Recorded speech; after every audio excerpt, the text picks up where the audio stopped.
Theatre দেখা হয়? কেউ থিয়েটারে যান আপনারা? কোনো রেসপন্সই নেই। তার মানে কেউ থিয়েটার দেখেন না, কেউ যায় না। না, আমি আপনাদের দোষারোপ করছি না। বাংলাদেশে সেই থিয়েটারের যে পরিবেশটা গড়ে তোলার কথা সেটা আমরা গড়ে তুলতে পারিনি। তা আমরা সিদ্ধান্ত নিয়েছি যে থিয়েটার, ফিল্ম, মিউজিক এগুলোকে মেইন স্ট্রিম করবো আমরা। বাংলাদেশের মিউজিক গ্রামে গঞ্জনে পল্লী গীতি আছে, লালন গীতি আছে, শেষ নাই এগুলো। আমরা কিন্তু এগুলো মেইন স্ট্রিমে আনতে পারি না, এগুলোকে অর্থনীতির মধ্যে আনতে পারি না।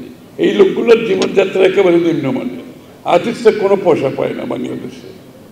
আমরা চাচ্ছি এদেরকে প্যাট্রোনাইজ করে মেইন স্ট্রিমিং করে অর্থনৈতিক অ্যাক্টিভিটিস এদেরকে নিয়ে আসবো। মিউজিকের কোনো বাউন্ডারি নেই, মিউজিক হ্যাজ নো বাউন্ডারি। আমরা বিদেশি গান শুনি না, স্প্যানিশ গান শুনি, আরবি গান শুনি, এখন তো কোরিয়ান গানও শুনি, কোরিয়ান থিয়েটারও দেখি, কোরিয়ান মিউজিকও দেখি, তাই না? কোনো বাউন্ডারি নেই, কিন্তু এটা তো ইকোনমিক্স। RICL TMX, যুগের পর যুগ স্থাপনা থাকে মজবুত।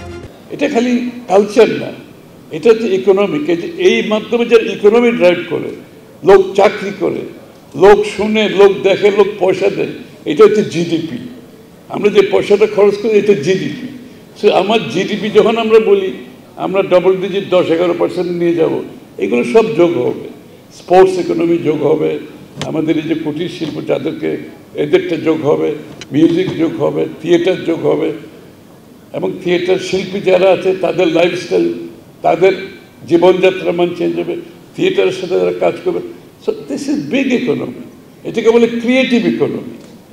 এটার নাম হচ্ছে ক্রিয়েটিভ ইকোনমি। এটা ইউকেতে খুব বড় ইকোনমি।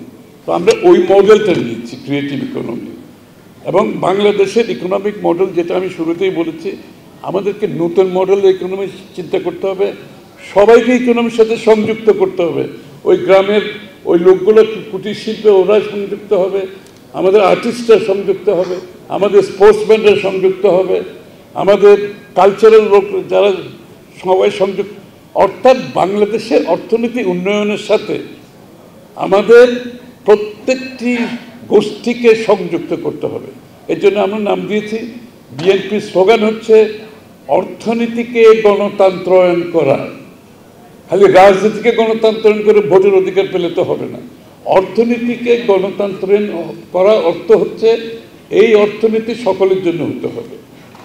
এই অর্থনীতির সুফল বাংলাদেশের প্রত্যেকটি মানুষকে পেতে হবে। অর্থনীতির সুফল একটি পৃষ্ঠপোষকতাপূর্ণ একটি গোষ্ঠীর জন্য হতে পারে না। এই জন্য বিএনপি সিদ্ধান্ত নিয়েছে এই অর্থনীতি বাংলাদেশের প্রত্যেকটা গোষ্ঠীকে আমরা সম্পৃক্ত করব আগামী দিনে ইনশাআল্লাহ। এবং একটা ভিন্ন ধরনের অর্থনীতি হবে যেখানে প্রত্যেকটি নাগরিকের এই অর্থনীতিতে সম্পৃক্ত হওয়ার অধিকার থাকবে, অংশীজন হবে, এবং তার মধ্যে একটা প্রাইড থাকবে।